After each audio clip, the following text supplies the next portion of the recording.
Menantu Super. Bab 1701-1710. Bab 1701.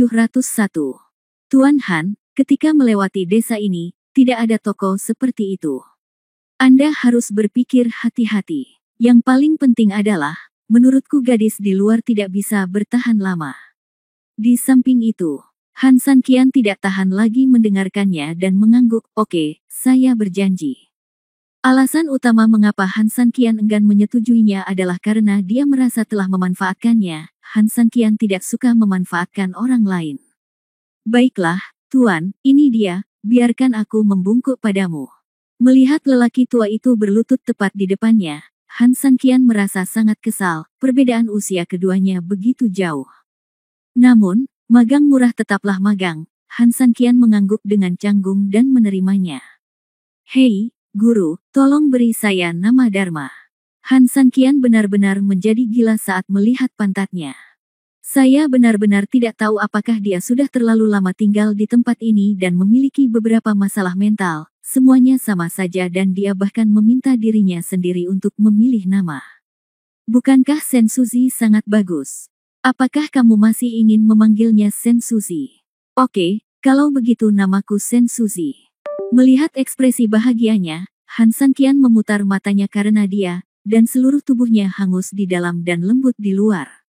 Jika dia ada di bumi, dia pasti akan pergi ke rumah sakit jiwa untuk orang bodoh ini. Cepat dan lakukan itu.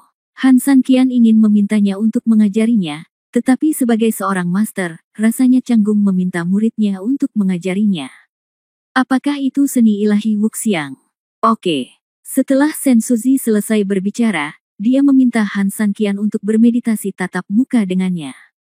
Kemudian, setelah Han Sanqian memasuki kondisi meditasi, sejumlah besar kata muncul di kesadarannya. Menurut kata-kata ini, Han Sanqian mulai berlatih. Yang disebut teknik sihir Wuxiang sebenarnya merupakan gabungan dari berbagai teknik seperti penutup lonceng emas dan baju kain besi di bumi, serta memukuli ternak dari seberang gunung, menggunakan kekerasan dan teknik lainnya. Adalah sejumlah energi dalam tubuh, teknik sihir Wuxiang akan efektif, dapat mengaktifkan energi dalam tubuh untuk mengatur jaringan pertahanan yang kuat. Setiap serangan yang mengenai pertahanan ini akan segera dipantulkan kembali, dan seringkali selama proses rebound, itu juga akan membawa keterampilan di atas seni ilahi Wuxiang, membuatnya lebih kuat. Setelah pelatihan sempurna, seni ilahi Wuxiang bahkan dapat menganalisis serangan ini dan menyalin serta mempelajarinya. Rasanya seperti gayung bersambut. Han Sanqian telah melakukan perjalanan melalui dua dunia bumi dan Suanyuan, dan dia mahir dalam banyak teknik. Meskipun levelnya berbeda, konsepnya di banyak tempat sama. Selain itu, bakat Han Sanqian luar biasa, dan dia bahkan memiliki bak tingkat benda di tubuhnya. Hanya dalam beberapa jam, Han Sanqian telah mempelajari seni ilahi Wuxiang. Selain sedikit asing dan memiliki level rendah, Han Sanqian tidak akan berada dalam bahaya, kan? Di luar kuil, Qin Shuang berjuang untuk berdiri. Dia terlalu menderita di luar. Sudah 6 atau 7 jam sejak Han Sanqian memasuki kuil. Langit semakin gelap, tetapi tidak ada gerakan di dalam.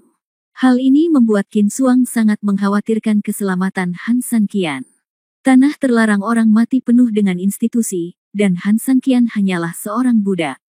Dia telah mempelajari beberapa teknik pengantar dari dirinya sendiri, dan kemudian dia harus masuk jauh ke dalam kolam naga dan sarang harimau. Bagaimana perasaan Qin Shuang di kemudahan? Terlebih lagi, dia masuk untuk menyelamatkan dirinya sendiri. Lin berhenti di depan Qin Shuang saat ini dan melihat ke dalam kuil, dengan sedikit kekhawatiran di matanya. Memang ada sesuatu yang luar biasa pada Han Sanqian. Ini benar sekali. Kapak pangu dan energi dahsyat yang ada di tubuhnya memang bisa melindunginya di banyak tempat, namun yang menjadi permasalahan adalah dia tidak tahu cara menggunakannya, dan dia bukannya tidak terkalahkan. Energi tersebut lebih pasif untuk melindunginya, dan seringkali merupakan serangan di alam spiritual. Setelah dia bertemu dengan master yang sangat berpengaruh, Han Sanqian bukanlah tandingannya sama sekali.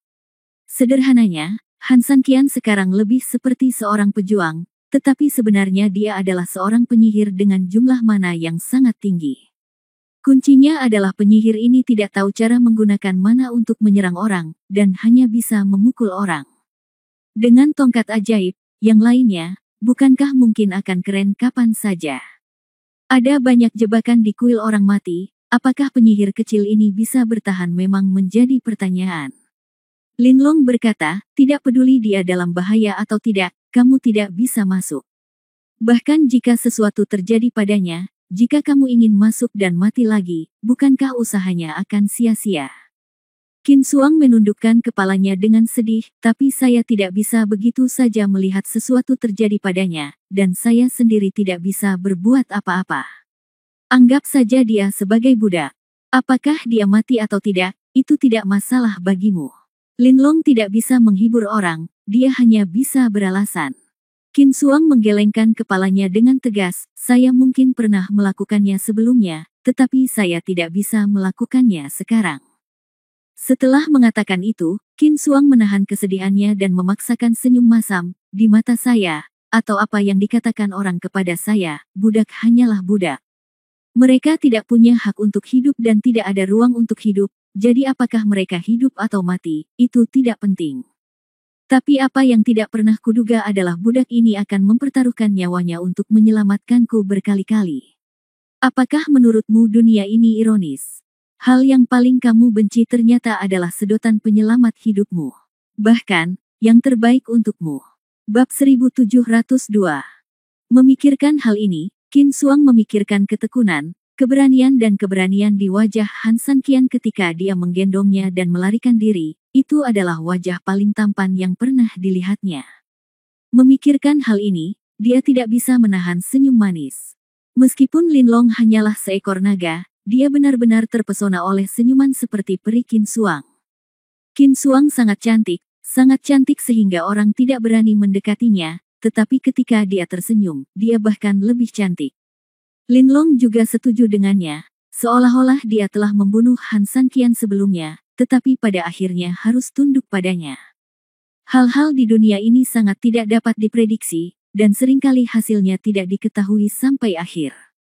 Di kuil, seluruh tubuh Han Sanqian memancarkan cahaya keemasan samar, dan seluruh tubuh bagian atasnya basah oleh keringat. Pakaian yang basah kuyup dengan sempurna memamerkan garis sempurna dari sosoknya. Ditambah dengan wajahnya yang tampan, siapapun seorang gadis mungkin akan menjadi tergerak oleh kehadirannya. Terus aktifkan sihir tanpa fase, dan jiwa orang mati sudah mulai dilampaui. Setelah Sen Suzi selesai berbicara, dia dengan cepat terus bermeditasi dengan mantap di hadapan Han Sanqian, merasakan kekuatan damai yang dibawa oleh cahaya keemasan. Dia merasa sebebas berkeliaran di langit. Ini adalah sesuatu yang belum pernah dia rasakan selama bertahun-tahun. Di sisi lain, Futian yang telah menunggu lebih dari sebulan, akhirnya tidak tahan lagi.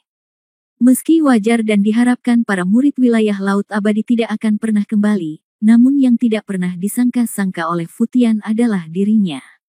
Mengejutkan bahwa saya sudah lama berada di sini dan belum menerima kabar apapun. Meskipun klan Fu tidak memiliki Tuhan sejati dan mengalami kemunduran besar, bagaimanapun juga, unta kurus lebih besar dari kuda. Orang-orang di Laut Abadi berhak untuk bersikap sombong di hadapan mereka, namun kesombongan bukan berarti tidak sopan. Oleh karena itu, setelah meminta pertemuan lagi kemarin, Futian menunggu hingga hari ini dan masih belum ada kabar, maka ia memutuskan untuk mengemasi barangnya dan pulang. Begitu dia keluar, seorang pria paruh baya berjalan ke arahnya, diikuti oleh 4 pelayan. Ketika dia melihat Futian, pria paruh baya itu memandangnya dengan jijik, apakah Anda kepala keluarga Fu, Futian? Futian mengangguk, siapa kamu?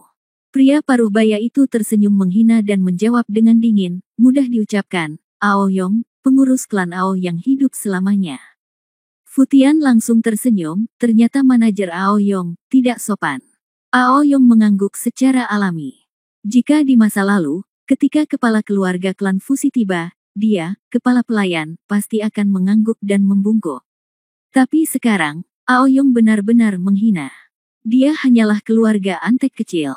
Sebagai kepala pelayan, dia berada di bawah pengaruh pihak lain. Sopan santun, itu wajar. Baiklah, saya akan melewatkan upacaranya. Saya datang ke sini untuk menemui Anda kali ini karena saya mendengar dari penjaga bahwa Kepala Fu sering datang ke sini dan ingin berkunjung, jadi saya datang ke sini khusus untuk melihat apa yang sedang dilakukan Kepala Fu. Fu Tian mengangguk dan tersenyum, memang benar kita memiliki beberapa hal penting untuk didiskusikan. Apakah Patriark Ao punya waktu? Pemimpin klan kami. Ao Yong tersenyum dingin, bantu pemimpin klan, Anda harus tahu bagaimana menilai situasi. Apakah pemimpin klan kami sibuk atau tidak? Saya khawatir kami tidak punya waktu untuk bertemu Anda. Jika ada yang ingin kau lakukan, diskusikan saja denganku. Wajah Fu Tian menjadi dingin, dan matanya penuh rasa malu. Salah satu pemimpin klannya yang bermartabat datang mengunjunginya secara langsung, dan dia menunggu selama sebulan penuh, tetapi yang dia dapatkan hanyalah seorang kepala pelayan kecil yang datang menemuinya. Sepertinya orang Yongsheng Ao tidak menganggap dirinya serius, bukan? Melihat ketidaksenangan Fu Tian, Ao Yong berkata dengan dingin, apa? Pemimpin klan Fu Tian sepertinya tidak ingin berbicara dengan Ao lagi. Tidak apa-apa, Xiao Yong, bayar tagihan penginapan untuk pemimpin klan Fu Tian, jangan sampai orang lain mengatakan kita hidup selamanya. Keluarga sombong dan kasar terhadap tamu. Setelah Ao Yong selesai berbicara, dia tersenyum menghina, berbalik dan pergi. Seluruh tubuh Fu Tian gemetar karena marah. Orang luar tidak diperbolehkan masuk dan keluar laut kehidupan abadi sesuka hati. Bagaimana bisa ada tamu? Kata-kata Ao Yong jelas dimaksudkan untuk mempermalukan dirinya sendiri dengan sejumlah uang buruk. Namun Fu Tian memilih untuk bersabar. Tujuannya adalah menjadi kepala keluarga dari 3 keluarga besar, bukan kepala keluarga dari klan Fu. Bernegosiasi dengan lautan kehidupan abadi adalah satu-satunya pilihan. Fu Tian memaksakan senyum dan buru-buru mengejarnya. Manajer Ao Yong, Anda salah paham. Fu tidak bermaksud demikian. Dia baru saja istirahat yang buruk kemarin dan sedang tidak bersemangat. Silakan masuk ke dalam dan bicara. Ao Yong mencibir lagi dengan jijik, bahkan tanpa melihat ke arah Fu Tian, dan berkata, oke, tapi aku tidak punya waktu ekstra untuk disia-siakan pada orang yang membosankan. Aku akan memberimu 1 kalimat untuk mengatakan sesuatu yang bisa membuatku bahagia. Untuk tinggal.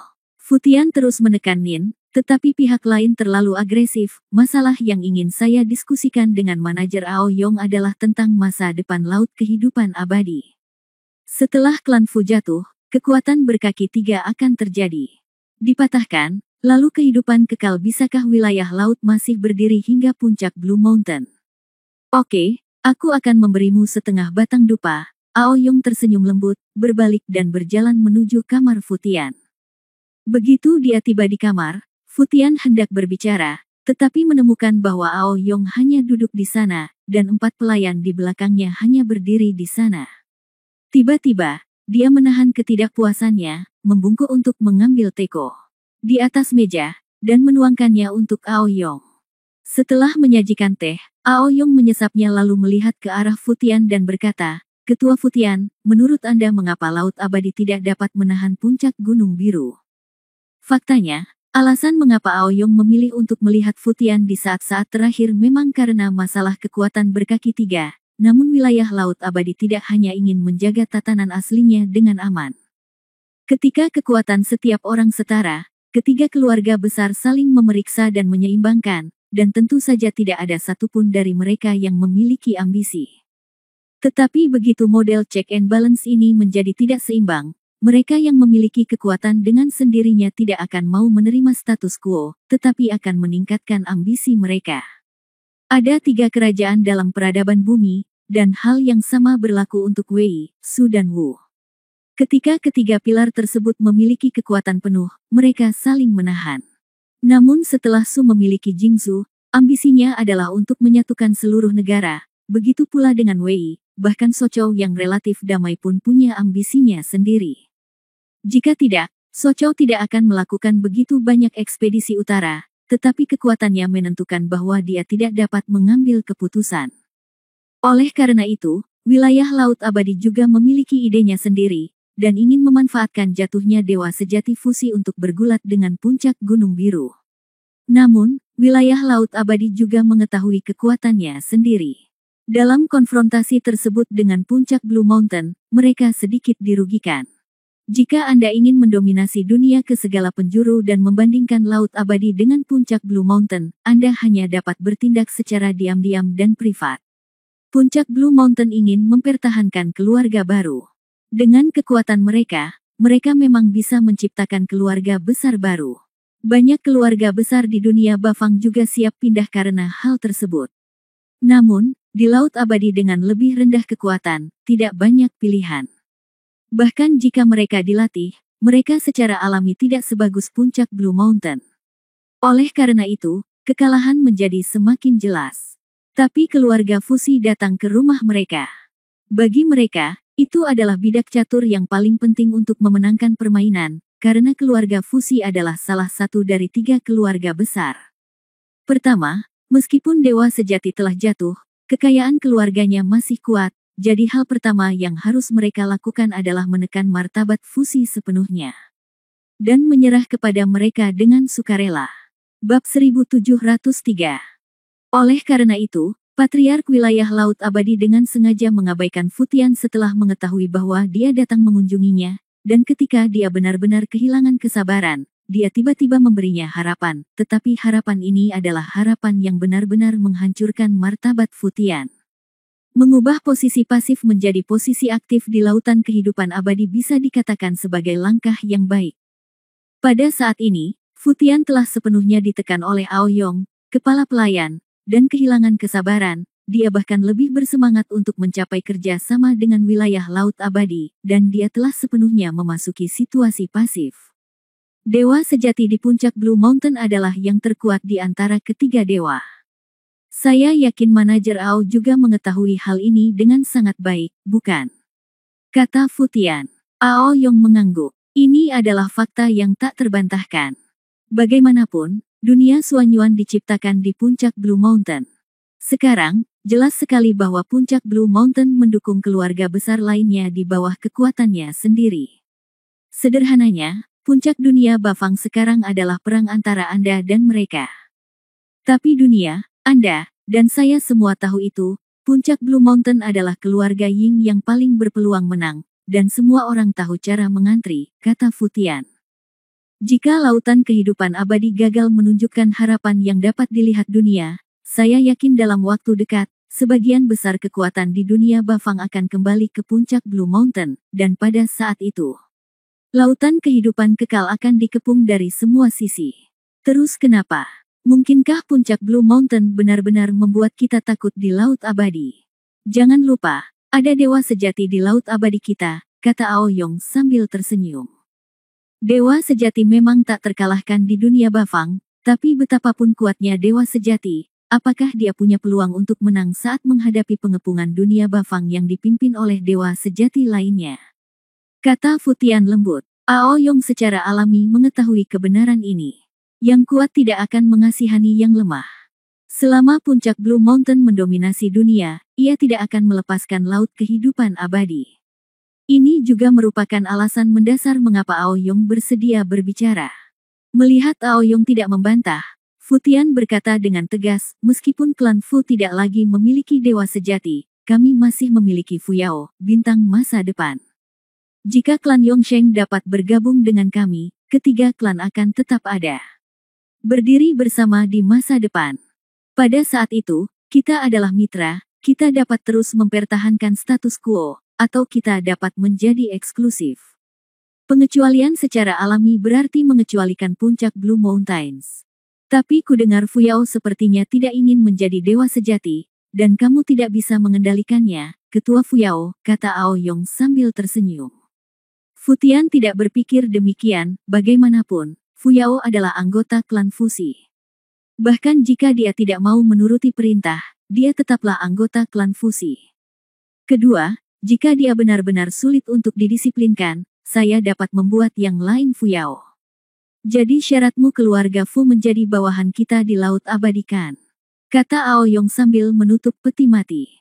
Padahal, sebelum datang, dia sudah memikirkan segalanya dan mengetahui situasi terkini dari 3 keluarga besar dan bagaimana kelanjutannya.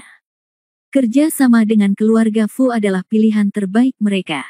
Namun, dia harus membuat klan Fu patuh mematuhi klan Yongsheng. Fu Tian mengertakkan gigi. Tentu saja bukan ini yang ingin dia lihat. Dia hanya ingin berdagang dengan nilai yang sama. Keluarga Yongsheng akan membantu dan mendukungnya. Ketika keluarga Fu semakin kuat, mereka sekali lagi dapat membagi dunia menjadi 3 bagian. Kemudian mereka dapat memiliki lebih banyak. Pergi bantu klan Yongsheng. Paling-paling, mereka adalah masternya, Anda adalah asistennya, dan Blue Mountain ada di belakang. Namun syarat Aoyong adalah menjadikan Fusi sebagai bidak catur dan bawahannya. Ini adalah 2 konsep persatuan penuh dan perbudakan. Manajer Ao, jika Anda benar-benar tidak ingin bekerja sama dengan kami dapat mencari perlindungan di puncak Blue Mountain. Fu Tian berdiri, memberi isyarat untuk pergi. Kedua belah pihak punya perhitungannya masing-masing. Fu Tian bisa menyerah dan bernegosiasi untuk perdamaian di Laut Abadi, meski tanpa martabat, tapi dia tidak bisa membiarkan klan Fu tidak punya kepentingan. Kalau tidak, apa maksudnya dia, pemimpin klan, melakukan? Sebagai pemimpin klan, kenapa kamu begitu impulsif? Karena kamu tidak ingin menjadi bawahan abadi kami, ayo cari cara lain. Mari kita bicara tentang kerjasama. Karena ini kerjasama, saya ingin tahu, manfaat apa yang bisa didapat klan Yongsheng. Tergantung kebutuhanmu. Selama tidak terlalu banyak, aku bisa membantu seseorang melakukannya. Aoyong tersenyum lembut, oke, saya bisa kembali dan melaporkan masalah ini kepada pemimpin klan dan biarkan dia menyelesaikan detailnya dengan Anda secara pribadi. Namun, pemimpin klan sangat sibuk. Jika masalah tersebut gagal dinegosiasikan setelah saya melaporkannya, Aoyong tidak mampu membelinya. Dengan kata lain, Kepala Fu perlu menunjukkan ketulusanmu untuk membuatku mempercayaimu. Fu Tian tercengang, apa maksud Anda, Direktur Aoyong? Memikirkan hal ini, dia segera mengeluarkan beberapa bahan berkualitas tinggi dari tasnya dan meletakkannya di atas meja. Direktur Aoyong, apakah ketulusan ini cukup? Aoyong tertawa, jika Anda ingin mengatakan bahwa Patriark Fu adalah kepala klan besar, dia memang orang yang cerdas. Itu masuk akal. Namun, Patriark Fu tulus di permukaan, tapi bagaimana dengan hatinya? Setelah mengatakan itu, Aoyong perlahan mengangkat kakinya, mengarahkan kakinya ke arah Fu Tian, dan tersenyum dengan jijik, sepatuku sedikit kotor. Fu Tian tiba-tiba terlihat garang, tapi setelah ragu-ragu sejenak, dia masih berjongkok dan hendak mengangkat tangannya ketika Aoyong tersenyum, kepala klan Fu salah paham. Aku tidak ingin kamu menepuknya sampai bersih, tapi aku ingin kamu melakukannya jilat sampai bersih. Bab 1704. Mendengar ini, seluruh tubuh Fu Tian sedikit gemetar. Dia adalah pemimpin klan Fu yang bermartabat, tetapi dia sebenarnya diminta untuk menjilat sepatu seorang pengawas distrik belaka. Ini akan menyebar. Di mana martabatnya? Karena kepala Fu tidak tulus, tolong biarkan dia pergi. Aoyong mencibir, berdiri dan berjalan menuju pintu. Tunggu. Wajah Fu Tian membiru, dan amarahnya menghantam hatinya. Dia melirik ke arah Aoyong, berjalan cepat, memejamkan mata, dan menjilat sepatu Aoyong dengan keras. Haha, hahaha. Aoyong tertawa keras, dan pergi dengan semua orang tertawa liar. Fu Tian meninju tanah dengan kejam, hatinya dipenuhi amarah, tapi dia hanya bisa mengungkapkan kemarahan ini secara pribadi. Setelah meninggalkan penginapan, suasana hati Aoyong sedang baik. Tentu saja, dia tidak menyangka klan Fusi akan menyerah sepenuhnya hanya dengan satu kerjasama. Ini hanyalah langkah awal mereka dalam kanibalisasi klan Fusi. Suatu hari nanti, klan Fusi akan mengalahkan mereka di klan Yongsheng selalu tidak ada martabat di depan Anda. Jadilah budak mereka sepenuhnya. Ayo kembali, lapor ke kepala keluarga dan atur langkah kita selanjutnya. Aoyong tersenyum dingin dan berjalan cepat menuju istana Patriark Abadi. Saat ini, di kuil yang hancur, langit dan bumi ditakdirkan oleh surga, luasnya naik dan turun, bumi merebut harimau putih, dan bulan jahat seperti darah. Seluruh tubuh Sen Suzi dipenuhi dengan cahaya keemasan, dan seluruh kuil diterangi oleh cahaya keemasan Han Sanqian aura yang kuat membuat Sen Suzi merasa diperkaya secara luar biasa. Jelas sekali, ini bukanlah penyelamatan, melainkan penyerapan energi. Benar, dia membutuhkan energi Han San Qian untuk menambah sisa kekuatan jiwanya. Setelah pengisian siang dan malam, sisa jiwa Sen Suzi telah mencapai titik kritis yang paling memadai. Sen Suzi menghela nafas puas dan memandang Han San Qian, "Tuan, itu sudah cukup." Han San Qian berkeringat banyak, dan wajahnya bahkan lebih pucat. Pengerahan tenaga tanpa henti menghabiskan banyak tenaga, tetapi Han San Qian yang naif tidak mengetahui rencana kecil Sen Suzi, dan dia sangat serius tentang transendensi. Mati jiwa. Pada saat ini, dia menyingkirkan seni ilahi Wuxiang, dan seluruh tubuhnya tiba-tiba roboh dan jatuh ke tanah. "Tuan, apakah kamu baik-baik saja?" Sen Suzi merasa agak bersalah saat melihat Han San Qian sangat kelelahan, dan buru-buru melangkah maju dan bertanya. Han San Qian menggelengkan kepalanya, "Saya baik-baik saja. Di mana tubuh emas Raja Binatang?" Sen Suzi mengangguk, berdiri, membuat gerakan aneh, dan melantunkan mantra. Tiba-tiba Han San Qian merasakan tanah bergetar. Saat dia berdiri dengan tergesa-gesa, kuil mulai runtuh. Debu beterbangan beberapa saat, dan Qin Suang serta Lin Long yang berada di luar kuil menyadari sesuatu yang aneh. Pada saat ini, mereka juga berdiri dengan tergesa-gesa. Setelah debu berlalu, kuil itu sudah tidak ada lagi. Di depan Han San Qian ada sebuah makam besar. Di atas makam itu ada pedang panjang berwarna merah. Pedang itu terkubur 7 titik ke dalam tanah. 3.000. Melihat Han San Qian berdiri di sana, mata khawatir Qin Suang akhirnya digantikan oleh kegembiraan, dan dia berjalan cepat menuju Han San Qian. Kuil telah runtuh dan semua kutukan terlarang telah hilang. Qin Suang dengan cepat mendatangi Han San Qian. Di bawah pedang penekan iblis terdapat tubuh emas Raja Binatang, tapi setelah pedang penekan iblis dicabut, energi iblis yang terkumpul di tubuh emas Raja Binatang akan bocor dalam sekejap dan langsung menuju ke mulut pedang. Pada saat ini, Sen Suzi juga muncul kembali. Melihat Sen Suzi, Qin Suang tiba-tiba menjadi gugup. Han San Qian menggelengkan kepalanya ke arahnya, menunjukkan bahwa tidak apa-apa. Han San Qian terus bertanya, "Apa yang akan terjadi?" "Saya tidak tahu apa yang akan terjadi. Mungkin Anda akan mati, mungkin Anda akan baik-baik saja." Sen Suzi bingung. Hal ini tidak dapat dihindari oleh Sen Suzi. Pendahulu Raja Binatang membunuh terlalu banyak orang dan memiliki aura iblis yang kuat, jadi dia membutuhkan pedang penekan iblis untuk menekannya. Tapi begitu pedang penekan iblis pergi, aura iblisnya yang kuat akan hilang. Meletus seketika. Sen Suzi tidak tahu seberapa kuat kekuatan itu, meskipun dia yakin Han San Qian akan baik-baik saja. 3.000, "Saya tidak menginginkannya lagi," kata Qin Suang saat ini. Dia menatap Han San Qian dengan sangat tegas. Jika dia harus menggunakan tubuh emas untuk menyelamatkan dirinya sendiri, tetapi Han San Qian harus menghadapi bahaya seperti itu, dia lebih suka tidak melakukannya.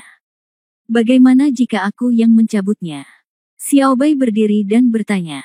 Tubuh emas Raja Binatang adalah miliknya, jadi dia tidak akan terpengaruh oleh dampaknya, bukan? Sen Suzi menggelengkan kepalanya, pedang penekan iblis adalah benda paling maskulin di dunia.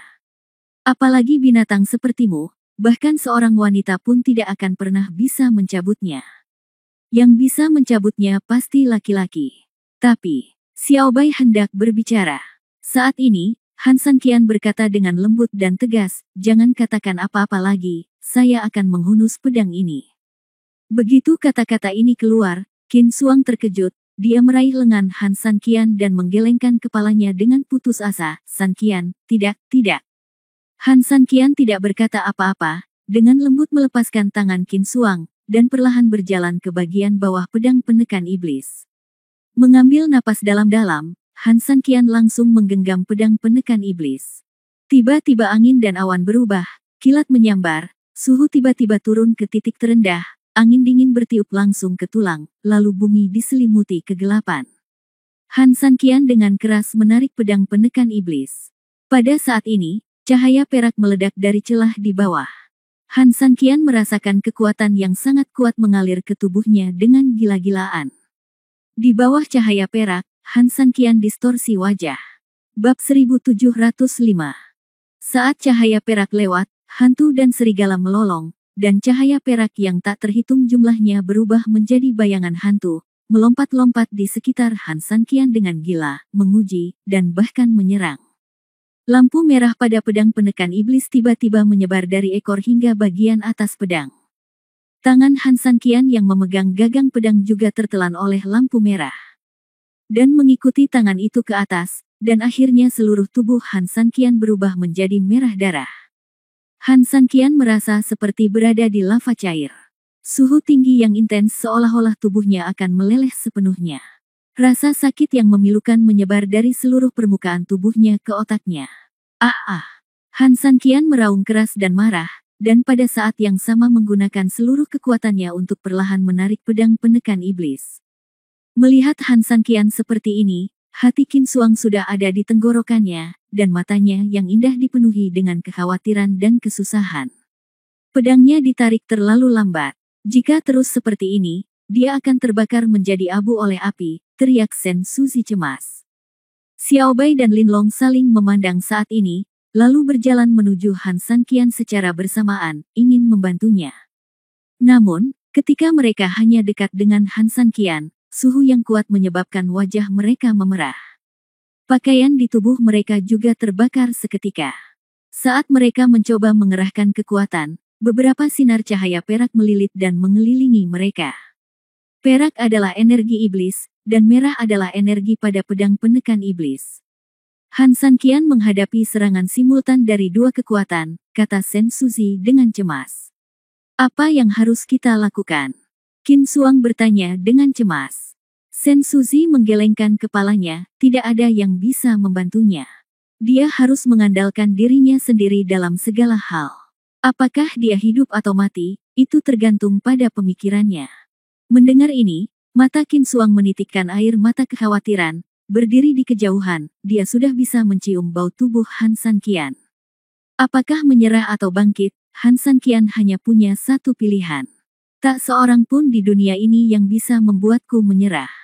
Han Sanqian mengertakkan gigi, hanya dengan satu pikiran di benaknya, yaitu, dia tidak bisa mati. Musim panas masih menungguku. Bangunkan untukku.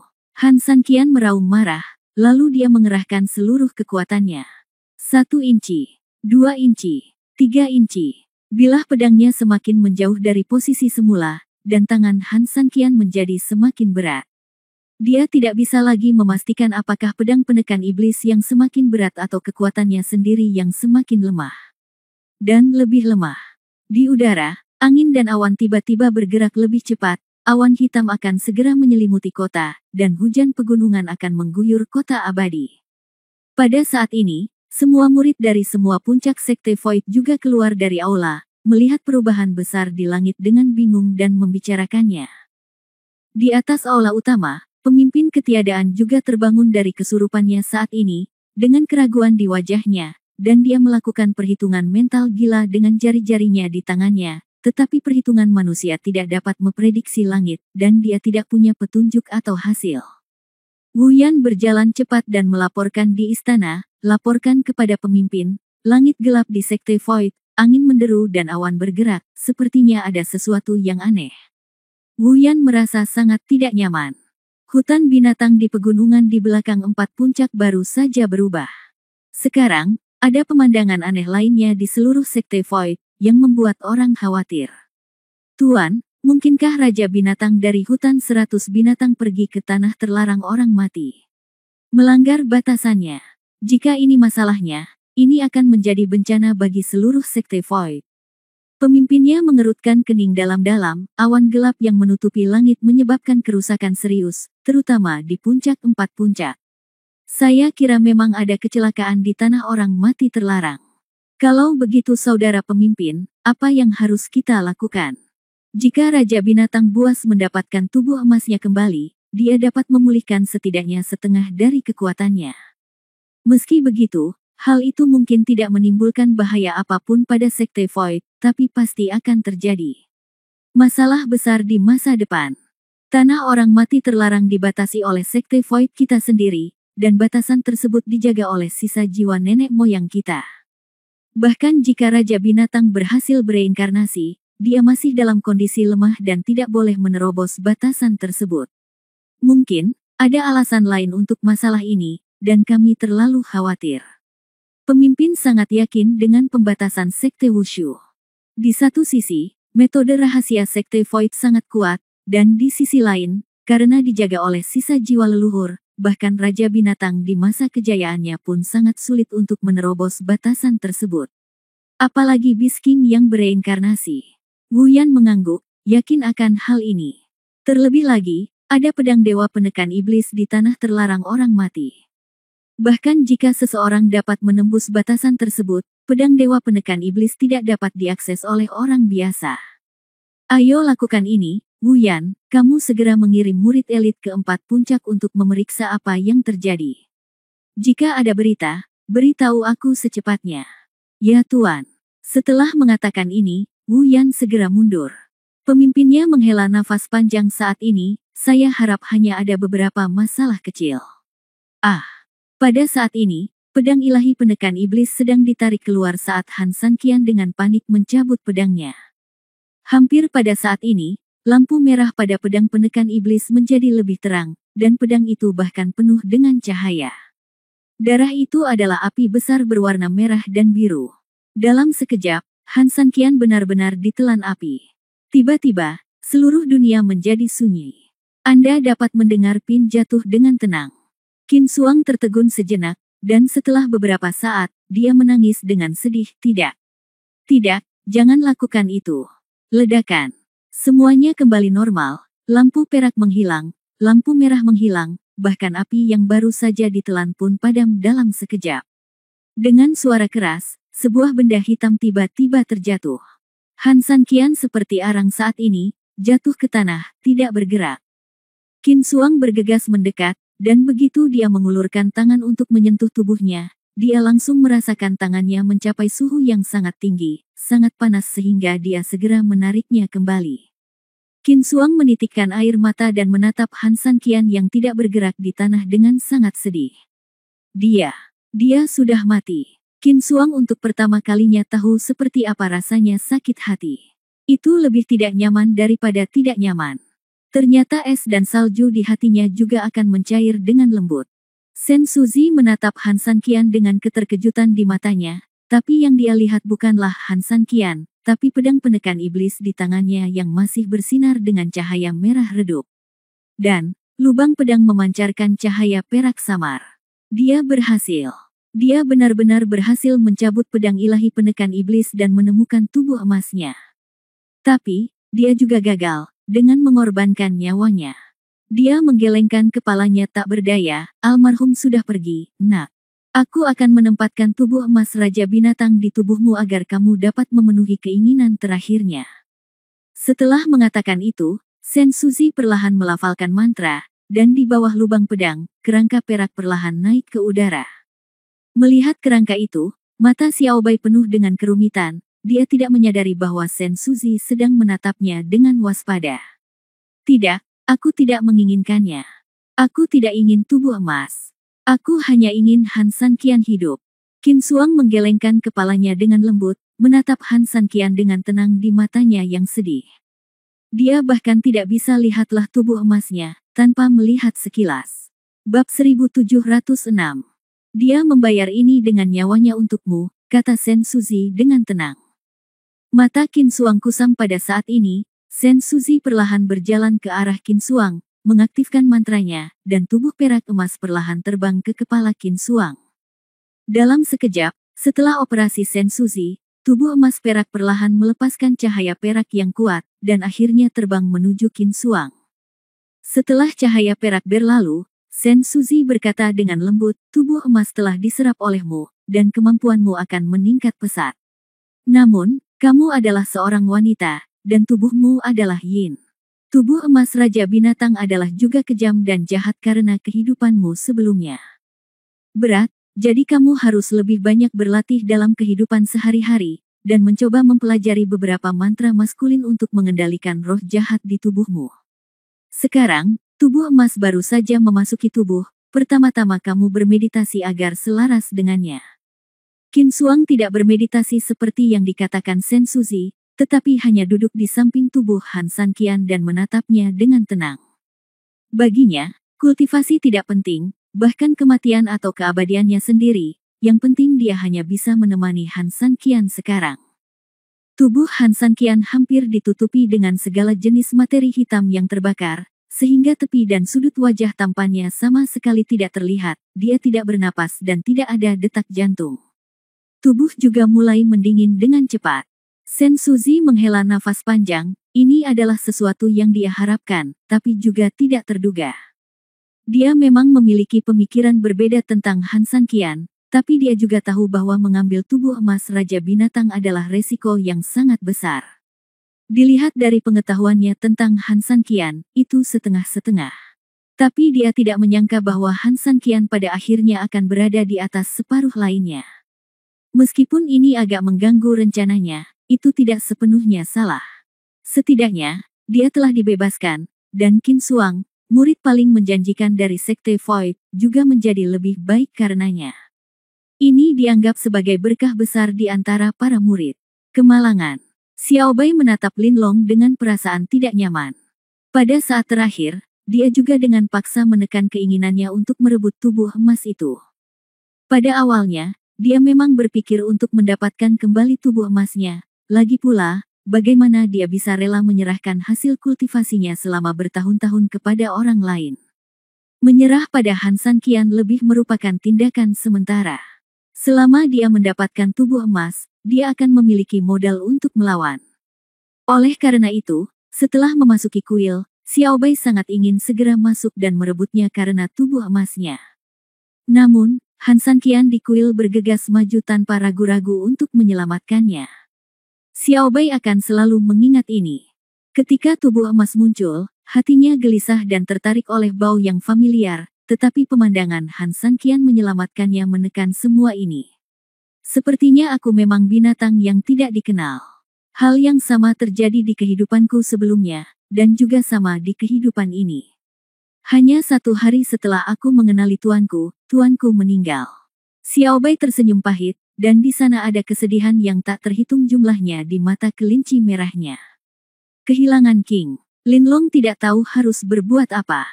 Setelah Han San Qian meninggal, perjanjian 3 tahun dengannya sepertinya sudah berakhir. Tapi entah kenapa, aku tidak bisa bahagia sama sekali, malah aku masih merasa sedikit sedih. Bukankah kamu seorang Xiao Qiang yang tak terkalahkan? Dulu kamu bisa bertahan hidup seperti itu, tapi hari ini kamu pergi secara tidak terduga. Tiba-tiba, Lin Long tersenyum. Melihat senyum Lin Long, mata Qin Suang berkilat kebencian tepat ketika dia hendak marah. Xiao Bai sudah berkata, mengapa kamu tertawa? Sudah seperti ini, bagaimana kamu masih bisa tertawa? Lin Long tersenyum dan mengangguk, di saat seperti inilah aku bisa tertawa. Melihat kebingungan semua orang, Lin Long memandang Xiao Bai, izinkan saya bertanya, pernahkah Anda merasakan sesuatu yang aneh di tubuh Anda? Xiao Bai merasakan tubuhnya dengan aneh dan sangat bingung, tidak, ada apa? Tiba-tiba, setelah Xiao Bai mengucapkan kata-kata ini, dia terkejut, maksudmu? Itu benar, Lin Long tersenyum. Segera setelah itu, Xiao Bai juga tertawa terbahak-bahak. Melihat 2 hewan peliharaan spiritual bersandar ke belakang dan tertawa, Qin Suang akhirnya tidak tahan lagi dan bergegas dengan marah. Cahaya dingin melintas di tubuhnya dan sebuah serangan langsung mengenai mereka berdua. Apakah kamu sudah cukup tertawa? Wajah Qin Suang sangat dingin dan niat membunuhnya terlihat jelas. Dia tidak bisa melakukan apapun untuk Han San Qian, tapi setidaknya dia harus menjaga martabat Han San Qian setelah kematiannya.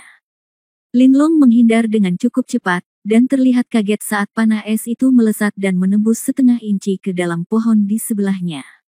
Jika dia secara tidak sengaja terkena serangan ini, dia akan setengah cacat bahkan jika dia tidak mati.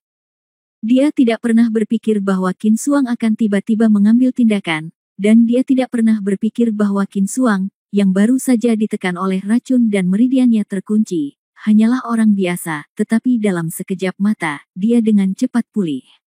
Kekuatannya setelah menyerap sepotong emas. Baiklah, kakak senior Qin Suang, tolong dengarkan penjelasan saya. Segalanya tidak seperti yang Anda bayangkan.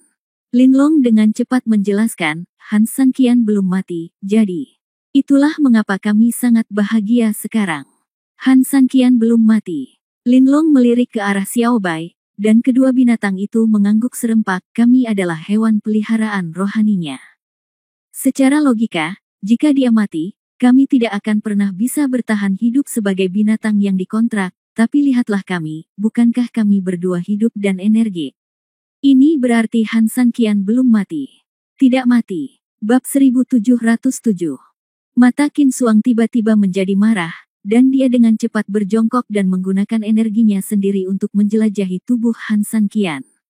Namun sebesar harapannya, ada juga kekecewaan yang besar. Tidak ada fluktuasi energi di tubuh Han Sanqian, bahkan ciri-ciri kehidupan manusia yang paling umum, pernapasan, detak jantung, tidak ada sama sekali. Ini cukup untuk membuktikan bahwa Han Sanqian telah meninggal. Mungkin, ketika dia tahu dia tidak bisa bertahan, dia sendiri yang memutuskan kontraknya. Pada saat ini, Sen Suzi berkata dengan lembut. Begitu kata-kata ini keluar, senyuman Xiao Bai dan Linlong tiba-tiba membeku, karena ini memang mungkin. Ini juga dapat menjelaskan semaksimal mungkin mengapa hal-hal berkembang seperti ini. Mereka baik-baik saja, tetapi Han Sanqian meninggal. Kedua binatang itu tiba-tiba jatuh dalam kesedihan, tanpa diduga. Ketika Han Sanqian hendak mati, dia juga akan mempertimbangkan mereka berdua. Kakak senior Qin Xuang, Sanqian benar-benar. Linlong memandang tubuh Han Sanqian dengan tidak percaya. Qin Xuang tidak menjawab, tetapi air mata jatuh lagi, yang cukup untuk menjelaskan semuanya. Seluruh tubuh Linlong tidak stabil dan dia hampir tersandung ke tanah, matanya penuh ketidakpercayaan. Dia benar-benar mati. Xiao Bai dan Sen Suzi sama-sama menundukkan kepala dalam diam saat ini, mata mereka penuh kesedihan. Han Sanqian, kamu tidak bisa mati. Apakah kamu lupa apa yang kamu katakan padaku? Kamu punya urusan sendiri yang harus dilakukan, dan aku juga punya hal yang perlu bantuanmu. Kita masih harus berjuang berdampingan, bagaimana kamu bisa lepaskan? Aku tidak peduli. Mata Linlong berkaca-kaca. Jika sebelumnya, dia bingung bahwa dia baik-baik saja, maka Han Sanqian, sebagai tuannya, akan baik-baik saja. Lalu sekarang, ketika dia tahu bahwa Han Sanqian benar-benar mati, Linlong akhirnya tidak bisa menahan kesedihan di hatinya. Dia adalah binatang buas, tapi dia sangat bahagia selama dia menghabiskan waktu bersama Han Sanqian. Dengan bantuan Han Sanqian, dia juga membangun kepercayaan diri yang berbeda dan memiliki ambisi yang berbeda. Tetapi baru setengah jalan, dia tiba-tiba menyerah. Han Sanqian adalah tuannya, tetapi bagi Linlong, dia lebih merupakan temannya.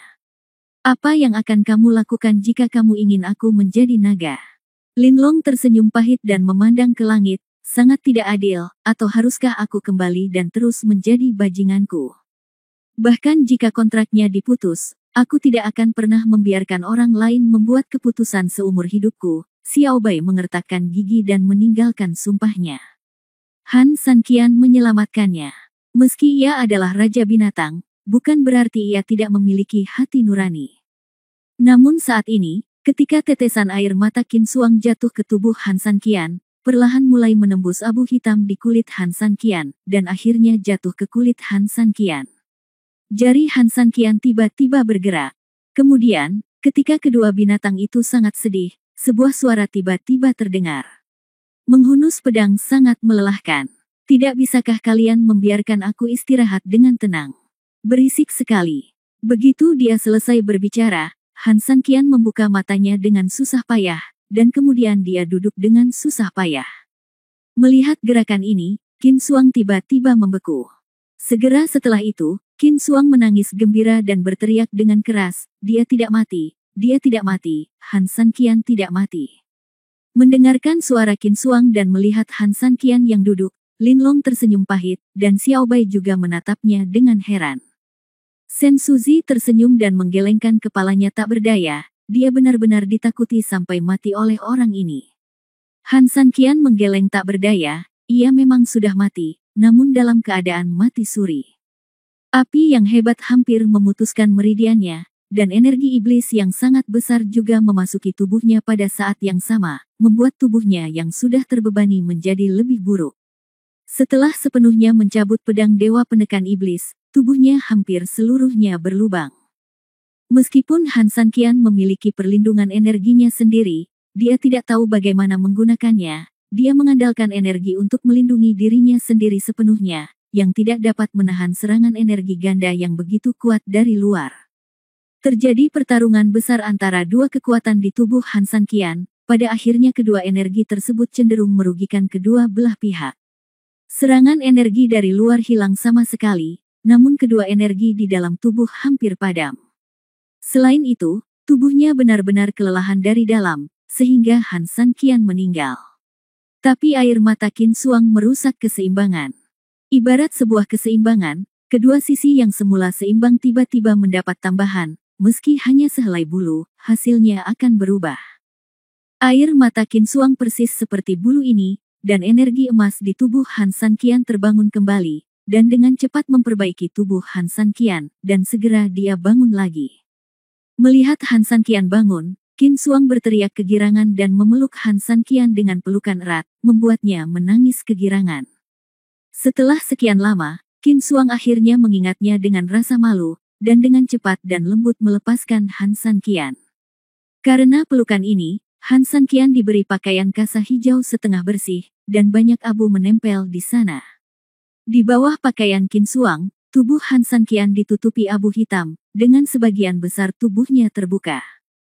Qin Xuang menundukkan kepalanya karena malu karena kekasarannya barusan, tetapi pada saat dia menundukkan kepalanya, karena dia bertatap muka, pakaian Han San Qian terbakar habis, dan banyak abunya dibersihkan. Oleh Qin Xuang tubuh bereaksi. Wajah dingin Qin Xuang tiba-tiba memerah dan panas. Bab 1708. Warnanya merah mulai dari wajah hingga pangkal telinga, lalu dari pangkal telinga hingga leher. Han San Qian dikejutkan oleh penampilannya yang pemalu untuk pertama kalinya. Bagaimanapun, Qin Xuang yang berwajah merah benar-benar imut, dan kulitnya yang berair bahkan lebih putih dan kemerahan. Seolah-olah dia bisa dipatahkan oleh sebuah pukulan. Orang-orang mau tak mau aku berpikir. Pergi dan sentuhlah. Kedua kalinya, Han San Qian tiba-tiba terpana, dan dia terkejut saat mengetahui bahwa dia telanjang bulat. Dan karena Qin Xuang menundukkan kepalanya, jadi. Terkadang, rasa malu adalah hal seperti itu, ketika Anda tidak merasa malu, orang lain akan merasa malu. Han San Qian menyentuh kepalanya karena malu, baiklah, aku akan mencari daun. Tapi begitu dia berdiri, Han San Qian langsung jatuh ke tanah. Rasa sakit yang memilukan di setiap bagian tubuhnya segera mengikuti otaknya. Tubuh yang baru saja terluka oleh pedang ilahi penekan iblis dan energi iblis sepenuhnya hancur. Dipenuhi memar. Perbaikan energi juga merupakan luka dalam yang serius, dan luka luar belum sempat. Ketika Han San Qian bergerak, seluruh tubuhnya terpengaruh. Oleh karena itu, dia terjatuh setelah mengalami kerusakan parah. Melihat Han San Qian terjatuh, tanpa sadar Qin Xuang mengulurkan tangan untuk menarik Han San Qian. Begitu tangan mereka bersentuhan, wajah Qin Xuang tiba-tiba memerah lagi, dan Han San Qian juga merasa sangat malu. Turun dari gunung, Sen Suzi melihat kembali ke gunung dengan sedikit emosi. Setelah beberapa saat, dia menoleh ke arah Han San Qian. Ketika kondisi muncul, mereka berkumpul, dan ketika kondisi berakhir, mereka bubar. Tanah terlarang dari mati akan hilang selamanya, dan kita juga ada di sini. Saatnya mengucapkan selamat tinggal. Setelah selesai berbicara, dia melihat pedang ilahi penekan iblis di tangan Han San Qian, yang sudah bersinar sedikit merah, dan tersenyum. Pedang ilahi penekan iblis adalah salah satu artefak paling maskulin di dunia. Bahkan dia menyerah kepada kamu. Sepertinya pilihanku tidak salah. Mendengar Sen Suzi berbicara tentang pedang ilahi penekan iblis, Han San Qian teringat pedang yang dipegangnya. Dia menundukkan kepalanya dan melihat bahwa pedang itu panjangnya 1 meter 3 meter. Ming seperti seorang pria sejati dalam pedang, dengan sopan sikap dan sedikit tanda pembunuhan. Itu memang pedang yang bagus. Melihat Han San Qian menatapnya saat ini, pedang ilahi penekan iblis juga mengeluarkan raungan panjang, seolah menanggapi Han San Qian. Pedang ilahi penekan iblis adalah salah satu artefak langka yang dapat mengendalikan energi semua roh yin di dunia. Guru, jika Anda menggunakannya untuk berlatih pedang ilahi hujan jatuh, itu akan sangat membantu Anda. Pada saat yang sama, Anda akan memilikinya untuk membantu Anda, dan itu akan lebih berguna di masa depan. Keadaan menjadi lebih baik, sudah larut, dan sudah waktunya bagi saya untuk pergi. Guru, Anda sangat kelelahan secara internal dan sangat lemah. Lebih baik beristirahat di dekat sini sebelum berangkat. Kita ditakdirkan untuk bertemu lagi. Setelah Sensuzi selesai berbicara, dia tersenyum lembut, dan tubuhnya berubah menjadi semakin langka. Pada akhirnya, langit dan bumi menjadi garis asap biru dan menghilang, dan puncak gunung tempat tanah terlarang orang mati berada tiba-tiba menghilang begitu saja. Di depan Han Sanqian dan yang lainnya, tidak ada gunung. Hanya hamparan rumput hijau yang tidak mencolok. Langit cerah dan matahari memenuhi seluruh daratan, untuk sesaat burung-burung berkicau dan bunga-bunga harum, dan pemandangan indah pun terungkap. Han Sanqian dan dua lainnya tidak pergi.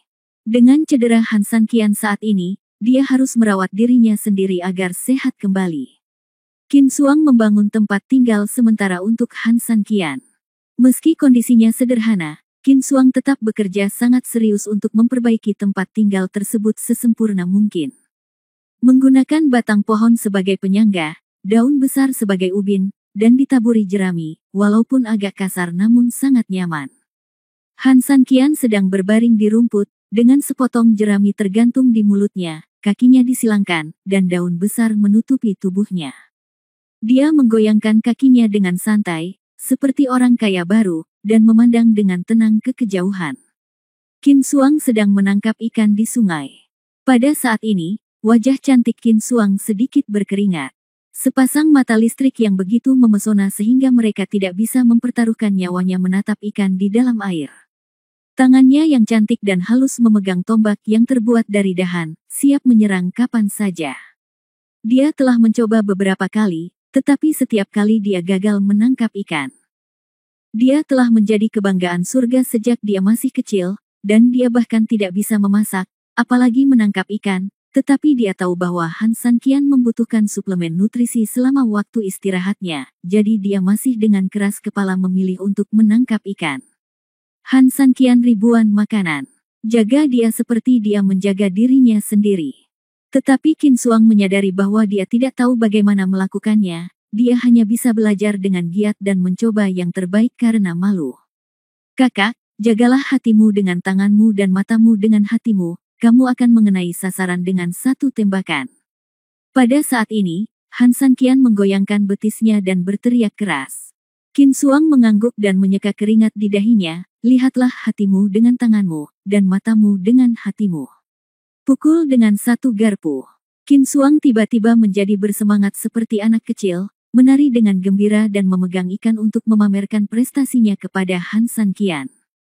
Qin Xuang awalnya mengira itu adalah hal yang sederhana untuk dilakukan ketika dia melihat Han Sanqian mengendarai mobil dengan mudah, tetapi ketika dia mulai melakukannya, dia menjadi canggung dan panik.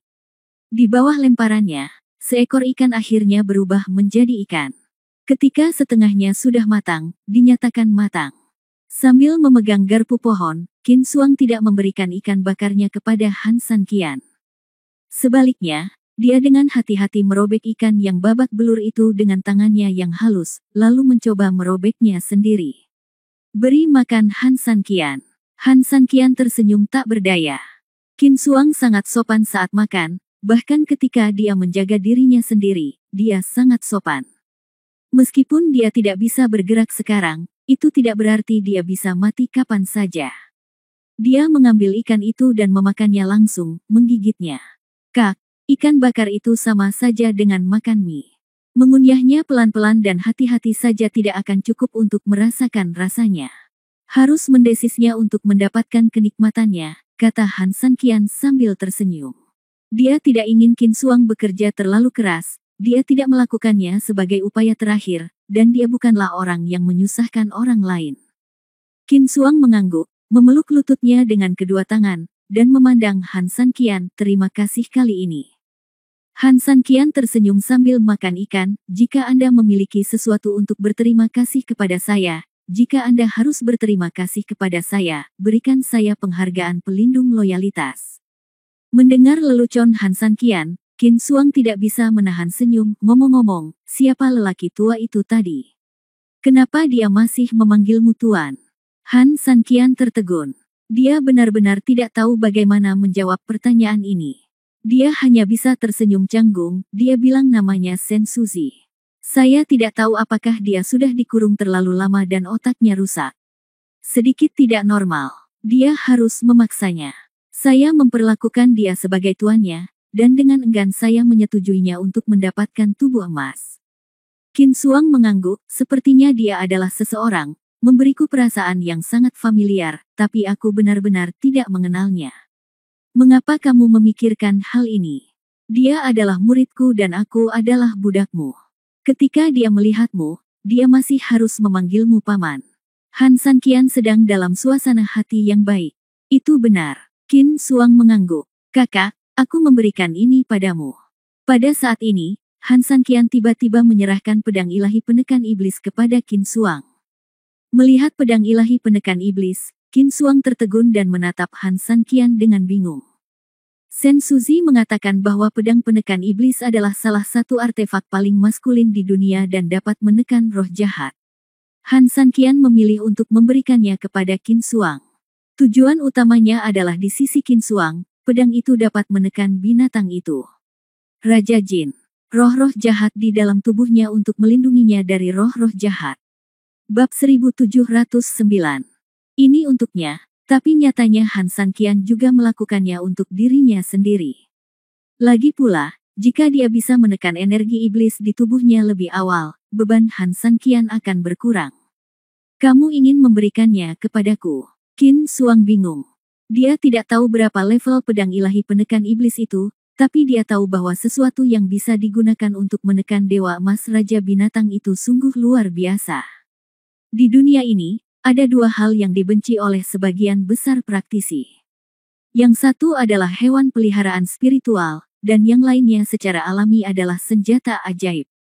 Pedang ilahi penekan iblis tidak diragukan lagi adalah senjata ajaib terbaik, dan ini merupakan godaan yang tak tertahankan bagi siapapun.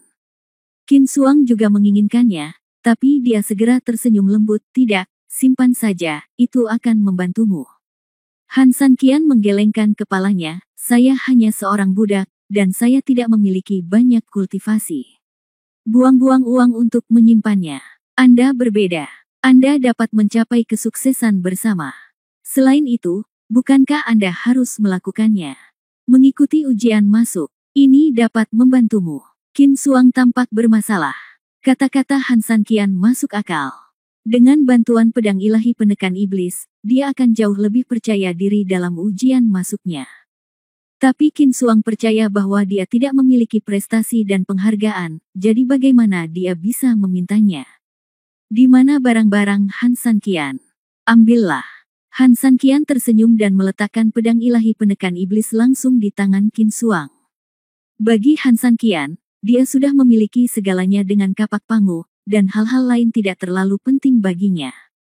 Kondisi fisik Qin Xuang saat ini pada akhirnya disebabkan oleh dirinya sendiri, jadi Han Sanqian tidak akan pernah cemberut meskipun jumlahnya 10, belum lagi satu pedang dewa penekan iblis.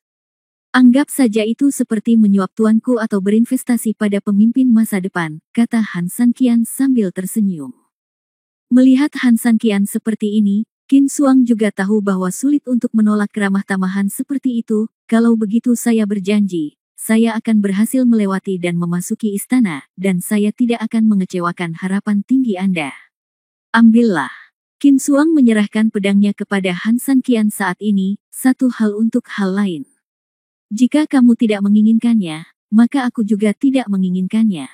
Meskipun tidak sebaik iblis menekan pedang ilahi, tapi aku membuatnya dengan tanganku sendiri dan pedang itu tetap bersamaku selama lebih dari 20 tahun. Han Sanqian tersenyum dan mengangguk.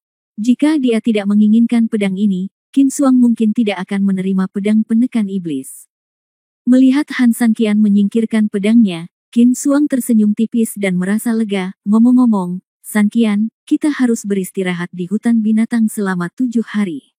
Apakah ini cukup? Cukup. 7 hari sebenarnya bukan waktu yang cukup bagi Han Sanqian untuk memulihkan tubuhnya, namun Han Sanqian tidak ingin menyia-nyiakan waktunya terlalu banyak. Lagi pula, masih banyak hal yang menunggunya untuk dilakukannya. Oke, Kalau begitu beritahu aku apa yang ingin kamu makan setiap hari. Kamu bisa istirahat setelah makan. Setelah Qin Xuang selesai berbicara, dengan sapuan tangannya, kain kasa yang tergantung di tengah dua pohon, dia terbang dengan ringan dan mendarat di atas, seperti peri. Dia menutup matanya dan beristirahat. Han Sanqian mengangguk dan mundur ke tempat tidur jeraminya untuk mengolah dirinya sendiri. 3 hari berlalu seperti ini, dan tubuh Han Sanqian mulai membaik secara bertahap. Selama periode ini, selain makan ikan setiap hari, Han Sanqian bermeditasi dan berlatih. Meskipun ia mengandalkan metode mental pengantar dari Sekte Wushu untuk mengatur nafas batinnya ini sangat lambat, tetapi tidak dapat menahan energi kuat dari benda ini, sehingga pulih lebih cepat daripada orang biasa. Qin Xuang awalnya mengira Han Sanqian akan membutuhkan setidaknya setengah bulan untuk berjalan normal, tetapi dia tidak menyangka bahwa 3 hari kemudian, Han Sanqian sudah bisa melompat dan menangkap ikan. Keterampilan ikan bakar Qin Xuang juga meningkat dari hari ke hari. Selanjutnya, Han Sanqian memutuskan untuk mengajari Qin Xuang teknik pedang hujan jatuh. Pada awalnya, meskipun Qin Xuang tidak menolak kenyataan bahwa Han Sanqian ingin mengajarinya, itu sepenuhnya karena hubungannya saat ini dengan Han Sanqian. Tapi untuk Qin Xuang siapa yang berani setuju, apa yang bisa Han Sanqian ajarkan padanya? Han Sanqian lebih baik dalam menangkap ikan dan memasak daripada dirinya, tetapi ada masalah seperti budidaya. Namun hukum wewangian sejati tidak hanya berlaku di dunia bumi, dunia Xuanyuan, dan bahkan dunia Bafang, dan tidak akan berubah selamanya, menjadi yang pertama di alam semesta. Ketika Qin Xuang benar-benar mempelajari teknik pedang hujan jatuh, dia sangat terkejut. Teknik pedang ini bisa dikatakan sangat misterius. Setiap serangan dan pertahanan adalah yang terbaik. Yang mengejutkan Qin Xuang adalah hanya dengan satu gerakan, kapan dia menggunakan teknik pedang semacam ini, nafas yang sangat hangat akan menembus seluruh tubuhnya, membuat seluruh tubuhnya energi. Selain itu, ketika Qin Xuang masih berlatih pedangnya, dia selalu merasakan ada nafas yang sangat lemah beredar di sekujur tubuhnya. Nafas ini memberinya dorongan yang aneh. Dia tidak tahu apa itu. Tapi satu-satunya hal yang dia yakin dia ingin lebih dekat dengan Han Sanqian saat menggunakan pedang. Han Sanqian juga punya ide ini. Jika Qin Xuang yang asli begitu cantik sehingga bisa mencuri jiwa siapapun, maka saat berlatih ilmu pedang, kecantikan Qin Xuang bahkan lebih menakutkan. Bahkan jika suasana hati Han Sanqian tegas dan tidak normal, tapi di sana juga terjadi gejolak yang mengejutkan. Ini membuat Han Sanqian merasa sangat bersalah, merasa bersalah terhadap Su Yingxia. Alasan memberitahu Han Sanqian apa yang harus dia lakukan, tetapi setiap kali dia melihat Qin Xuang, alasannya akan semakin hilang, dan dia bahkan akan ditekan oleh dorongan hati. Menyingkirkan keterampilan pedangnya, Han Sanqian sibuk. Ketika dia berbalik, kakinya tiba-tiba menjadi tidak stabil dan dia jatuh. Qin Xuang juga benar-benar tenggelam dalam perasaan tadi. Reaksinya sedikit lebih lambat dan dia mencoba menariknya. Ketika Han Sanqian berdiri, dia tidak hanya gagal menahannya, tetapi dia langsung menjatuhkannya. Keduanya terjatuh bersama-sama, dengan Han Sanqian menekan Qin Xuang. Bab 1710. Melihat dari dekat, wajah Qin Xuang sedikit berkeringat tetapi dianggap sempurna. Selain itu, karena terjatuh, keduanya berdekatan, dan masing-masing bisa merasakan detak jantung dan pernapasan satu sama lain. Nafas Han Sanqian cepat, dan napas Qin Xuang bahkan lebih cepat. Ada dorongan kuat di tubuh Han Sanqian, dan wajah Qin Xuang memerah dan dia menutup matanya sedikit. Berhenti. Saat ini, teriakan marah datang. Keduanya menoleh ke belakang. Pada saat ini, Wu Yan memimpin sekelompok murid dan bergegas. Ketika dia melihat Han Sanqian menekan Qin Xuang, Ye Gucheng, yang berdiri di belakang Wu Yan, sangat marah. Dia sangat terkejut melihat Qin Xuang lagi, lalu rasa bersalahnya hilang dalam sekejap, dan akhirnya dia bahagia. Tetapi ketika dia melihat Han Sanqian menekan Qin Xuang, matanya dipenuhi amarah. Itulah Dewi di hatiku, bagaimana dia bisa begitu mesra dengan pria lain. Sekelompok murid dari Sekte Void juga mengertakkan gigi saat ini, berharap Han Sanqian dapat dieksekusi di tempat. Mereka diperintahkan untuk memeriksa situasi hutan 100 binatang. Setelah perubahan mendadak hari itu, sekelompok murid menjaga hutan 100 binatang selama 7 hari. Wu Yan melihat bahwa tidak ada fenomena aneh yang terjadi di hutan 100 binatang yang tersegel sejak saat itu. Dia bahkan lebih bingung dan berpikir. Setelah memikirkannya, saya memutuskan untuk secara pribadi membawa tim orang untuk melihat apa yang terjadi di hutan binatang. Secara kebetulan, mereka bertemu Han Sanqian dan Qin Shuang. Ye Gucheng terbang saat ini, bergegas menuju Han Sanqian dengan kekuatan guntur, dan menendang Han Sanqian pergi dengan satu tendangan, lalu dia menarik Qin Shuang dengan prihatin, "Saudari muda Qin Shuang, kamu baik-baik saja?" Melihat Ye Gucheng memukuli Han Sanqian, Qin Shuang sangat marah dan melepaskan diri dari tangan Ye Gucheng, dan buru-buru pergi untuk melihat bagaimana keadaan Han Sanqian. Tangan Ye Gucheng dengan canggung terangkat di udara, wajahnya penuh kebencian. Dia diabaikan oleh Qin Shuang, dan Qin Shuang hanya untuk sia-sia. Bagaimana dia bisa menanggung ini? Sedikit rasa dingin melintas di matanya, dia berdiri dan berjalan menuju Han Sanqian, lalu menendangnya lagi, "Kamu budak sampah, kamu berani bersikap sembrono kepada murid-murid Sekte Void, aku akan membunuhmu hari ini sebagai peringatan untuk yang lainnya." Setelah Ye Gucheng selesai berbicara, sebuah serangan tiba-tiba berkumpul di tangannya. Dia sangat ingin Han Sanqian mati, gerakan ini hampir merupakan kekuatan penuhnya. "Jika kamu berani membunuhnya, aku akan segera membunuhmu." Qin Shuang juga menghunus pedangnya saat ini dan berdiri dengan dingin di depan Han Sanqian, dengan niat membunuh di matanya. Ye Gucheng bahkan lebih marah, Qin Shuang tidak hanya mengabaikan dirinya sendiri, tetapi bahkan ingin menjadi musuhnya demi sampah. Mengapa? Dia adalah pendatang baru tertinggi dan pemuda paling menonjol dari Sekte Void. Kecantikan tiada taraf seperti Qin Shuang seharusnya layak untuknya, bukan sampah di depannya. Cukup. Pada saat ini, Wu Yan berbicara tepat waktu. Dia tidak ingin melihat dua murid luar biasa saling membunuh. Ini tidak akan bermanfaat apapun bagi Sekte Void, dan itu hanya untuk budak yang tidak berguna. Begitu Wu Yan datang, dia mengikutinya dengan sekelompok murid di belakangnya. Semua murid itu seperti serigala dan harimau. Sorot mata mereka sepertinya akan mengupas kulit dan tulang Han Sanqian. "Paman Jie Yuan, kamu juga telah melihat bahwa budak Han Sanqian sebenarnya mencoba meremehkan suster muda Qin Shuang. Ini adalah kejahatan besar." Ye Gucheng meletakkan pedangnya, menatap Han Sanqian, dan melapor ke Wu Yan. Qin Shuang mendengus dingin, "Menurutmu mengapa dia mencemoohku? Bukankah itu pilihanku sendiri?" Begitu kata-kata ini keluar, sekelompok murid terkejut, dan Ye Gucheng sangat marah hingga dia akan meledak. "Qin Shuang, kamu." Qin Shuang adalah kecantikan terkenal dari Sekte Void.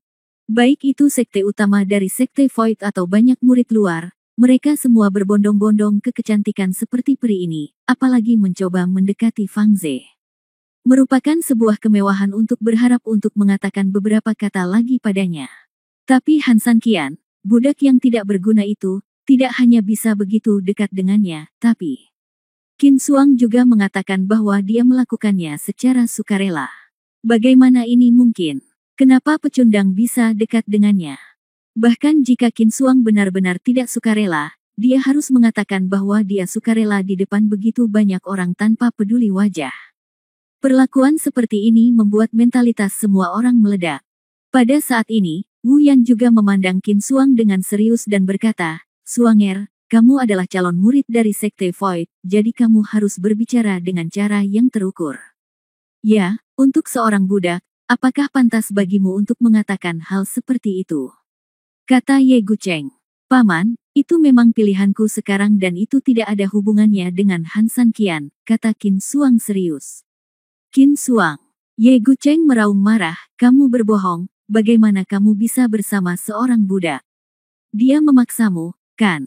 Apakah kamu sedang diperas olehnya? Jika demikian, aku akan segera membunuhnya. Aku berkata, jika kamu berani membunuh Han Sanqian, aku, Qin Shuang, tidak akan membunuhmu sampai aku menjadi manusia."